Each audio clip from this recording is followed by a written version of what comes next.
all over our street.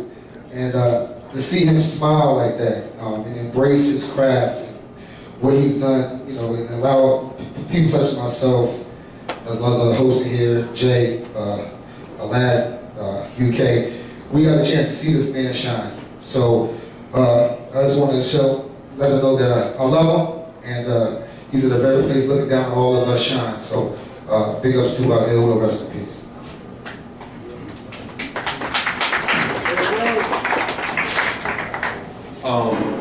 My relationship with Will probably started maybe about 5-6 years ago.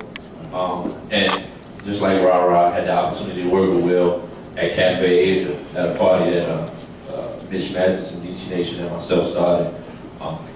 I think that party, and Will being the host of that party, it really started the change of the scene here in the DMV area. It helped break a lot of artists, Tabby Benet, Wale, Raheem Devon, a lot of DJs. Alizé became a big name with that party. I mean, it was like, you know, it was like the turn of a market and a scene in the DMV area.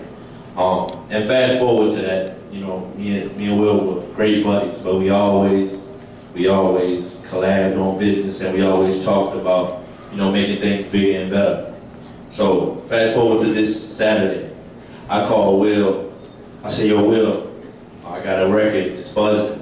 It's by a kid named Future, Stupid Old Moves. I need to get him on the Big G show." You know, Will was the producer of the Big G show. I'm having no idea. This guy just had 2 heart attacks the day before, and he was in the hospital. And he didn't say to me, "Yo, I just had 2 heart attacks." He said, "All right, dog. As soon as I get back on my feet, we right there. You on the show." So I said, "What you mean on your feet? Where are you?" He said, "I'm in Johns Hopkins Hospital. You know, I just had 2 heart attacks." And it took me back, you know, and you don't think to stop and check on your friends and your loved ones and just see how they're doing before you move on to business.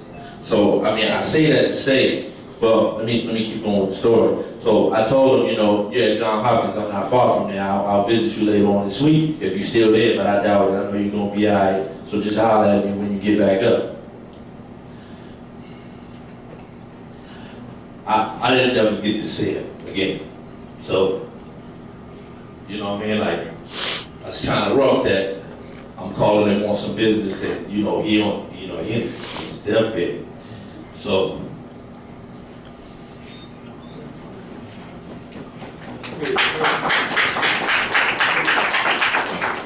all right, it's kind of rough for everybody up here right now. It's too many memories to talk about Will like that. I mean, everybody always got their personal memory. RaRa, I remember the Mardi Gras jump, because Will hit me in the head with some beads. I also remember many times in Cafe Asia I fall in, you or Will will pass the mic. Sometimes I just want to sit there and enjoy the party. So let's go come on, hey go RaRa, Will, hey Cat! So it's way too many memories to talk about like that. I also didn't know he was in the hospital, and called him.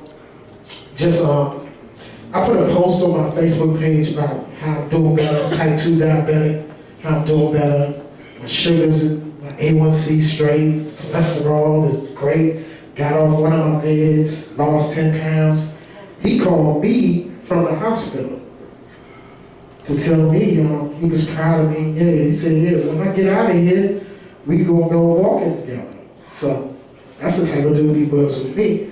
And I was like, when you get out of where? He said, I'm in the hospital. I just had a heart attack and everything. So I was kind of taken aback by that. We spoke periodically, not every day, but we spoke periodically. I'm not going to be up here mourning him. I'm not going to mourn him at his funeral. I'm not going to mourn him ever. I'm going to celebrate his life.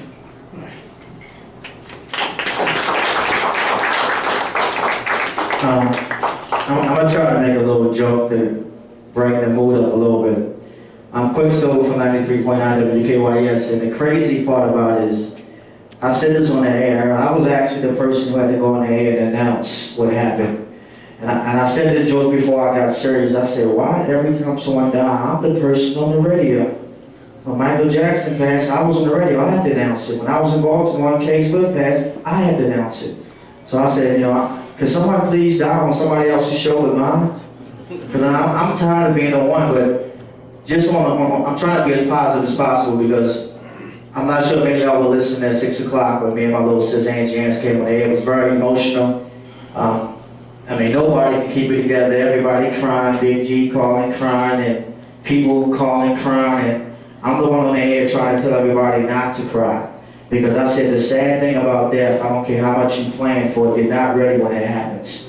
And for ill will, on behalf of myself, Quicksilva, and the KYS family, we definitely weren't ready. We all just spoke to Will yesterday, and we just bought him a DVD player, because he said, I'm bored in the hospital, they showing these same reruns on TV, so we said we're going to buy him a DVD player.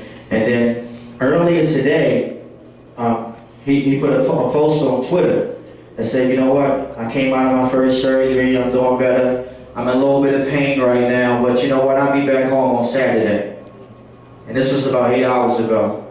And I was in my job meeting at 1 o'clock with the whole entire staff, and my PD was there, and we were all talking about ill will. And we like, you know what, when this meeting is over, let's all, call up ill will and just, brighten his day up. I know he having a rough day, he got surgery today. He was due to have his kidney transplant from his mom today.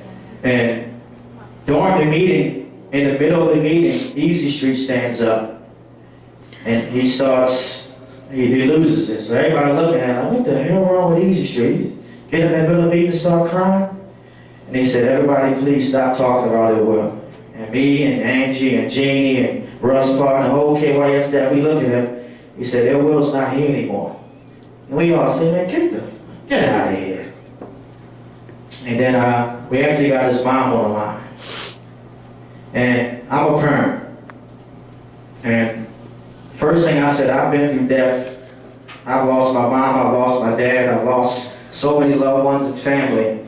But as a parent, to have to bury your child, I'm not sure if I have any parents out there, and I'm trying to keep it as positive as possible. But that's the worst death to deal with.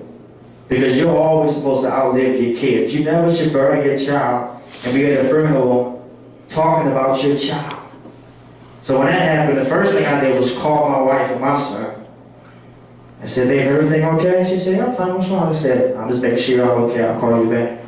But just to think about what she's going through, so at 6 o'clock, I got to go in there because Angie Ann, she is beyond emotional. And I go in there with Angie and Jeannie and everybody, and I say, you know what, we lost a close friend, a co-worker, a brother, a mentor to some, but this isn't the time to be crying because Ill Will wasn't that type of person.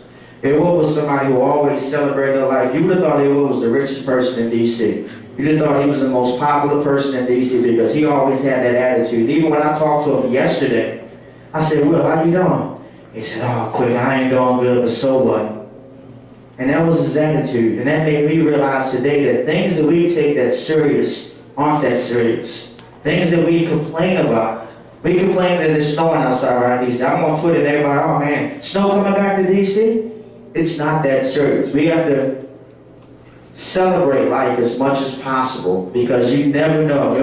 I'm 30, he might have been 31 or 32, he was a kid.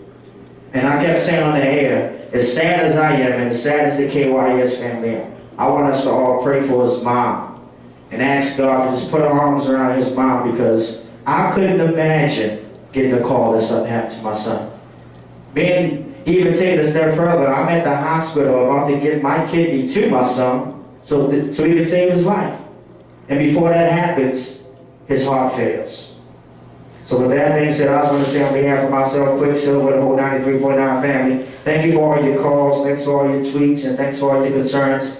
It's definitely a rough day. I wasn't even going to come, and my wife said, baby, still go. And hey, the animal, said, you ain't got to come. I said, I'm still going to come. You know why? Because that's what Ill Will would have wanted. He don't want me home sobbing and crying and wilding out because that's not the type of person he is. So that's why I'm here. So once again, I just want to say thank you to everybody who reached out to me earlier and the whole KYS fam. And Ill Will, I'm pretty sure he's looking down right now and he's saying, quick, tell everybody to stop all that crying. pass the weed. I'm trying to party. With the drink. Matter of fact, quick, give me the mic, man. I want to talk on the mic. So, you know what? They'll hold this mic for you. Rest in peace.